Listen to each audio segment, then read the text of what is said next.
We're going to be doing 100 weighted dips every single day for the next week in order to improve our upper body strength and make some gains. This is how my body looked at the start of the challenge, and these are the measurements we care about. I know you're probably thinking that this physique surely can't get any better, but just you wait. I performed my initial maximum rep test in which I managed to achieve a starting point of 20 reps. Not bad. I also wanted to see where my 1 rep max was at, as I'd never even completed a weighted dip before. I firstly dipped with an added 10 kilos and then 20, then I did 30 kilograms, and finally I dipped an additional 40 kilograms, which was definitely more than I expected. With these starting points, I was ready to take on the challenge and see what results it could bring. Day 1.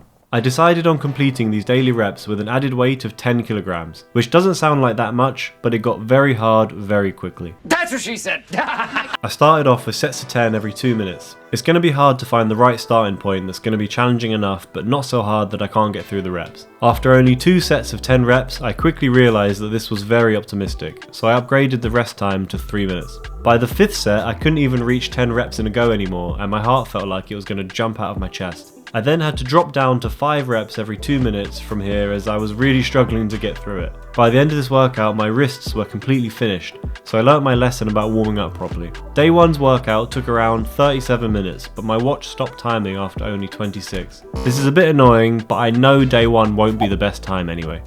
Day 2. It's only the second day and I am sore. My upper back was in the most pain by far. Even my chest and triceps weren't as bad as my traps, which I definitely did not expect. I didn't bother with any max tests on this day, as I was completely focused on getting as fast a time as possible to really set the standard. I tried starting off with 5 reps every minute while I was fresh, and I managed to use this to get through the first 40 reps. And then I dropped it to 5 reps every 2 minutes for the remainder. After 60 reps it became really difficult, and by 85 I couldn't even get 5 reps in a row anymore. I pushed through and finally got to the end of this day, where I managed to complete the workout in 32 minutes and 9 seconds. In my opinion, this was a very good time, as I gave it a full 10 out of 10 effort.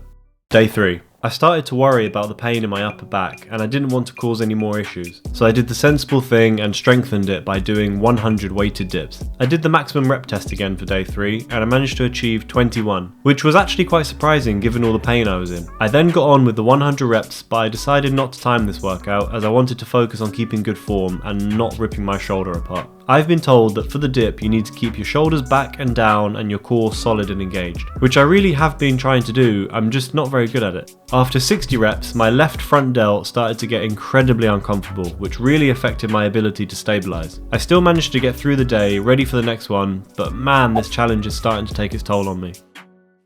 Days 4 and 5. These 2 days were more or less identical, so I thought I'd bunch them together. We set out to do the 100 dips with a 5 reps every 90 seconds approach. I used this pattern the whole way through, but every now and then taking an extra 30 seconds to recover when I needed it. This seemed to be a pretty solid way of doing things, as even though I would have seemingly lots more in the tank during the early reps, it would quickly diminish as I approached the 60 to 80 mark. The final 20 dips were always extremely difficult, but never impossible. I finished day 4 in 30 minutes and 28 seconds.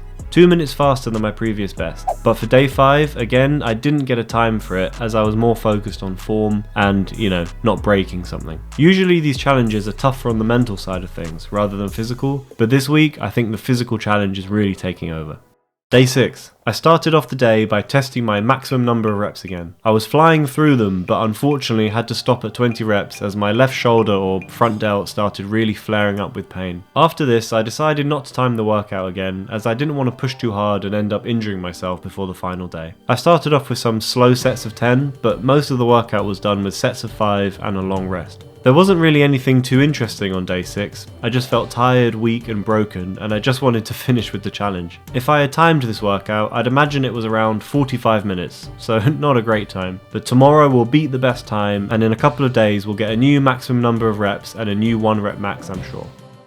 Day 7, the final day. My only goal for day 7 was to comfortably get a new best time. I had no excuse anymore, this was the day for it. I went for 5 reps every 85 seconds to start with no extra breaks. And somehow, this all went to plan. I started getting extremely tired around the 60th rep as usual, but for some reason after rep 75, I had a major second wind. In fact, I completed the final 5 reps immediately after the penultimate, as I somehow had the energy. I kept reasonable form throughout and I managed to finish finish on a high note. I actually had to check the footage back to make sure I'd finished all 100 reps because I couldn't believe the time. I actually managed to finish this day in 26 minutes and 36 seconds. What a result! 4 minutes better than my previous best. I was ecstatic with this time and excited to see what my new maxes would be now that I'd finished.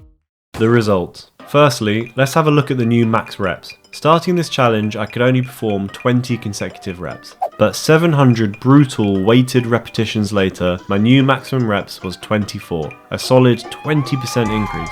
I was happy with this, but what about our new 1 rep max? So I started the week with a weighted dip of an additional 40 kilograms. And after training for 700 reps with an extra 10 kilograms, I was able to achieve a new best weighted dip of 50 kilograms. That's a 25% increase, so it's safe to say I'm very happy with the strength related results of this challenge. But what about how my body changed over the course of the week? Okay, this is how my body looked at the start of the week, and this is how it looks after 700 weighted dips. Obviously, 7 days isn't enough time to see a difference, but I definitely feel one this time. I feel like my upper back is more defined, and my chest and triceps feel a lot more solid and full. I just feel stronger, to be honest. This was a great physical and mental challenge to do for some quick motivation, and it gave some decent results with my strength and endurance. It's clearly not the most optimal way to train if you want to put on some muscle, but it's a good challenge if you want to pull yourself out of a slump. Just don't forget to warm up properly before you do anything like this. If you enjoyed this video, don't forget to subscribe and like the video. It really helps a lot.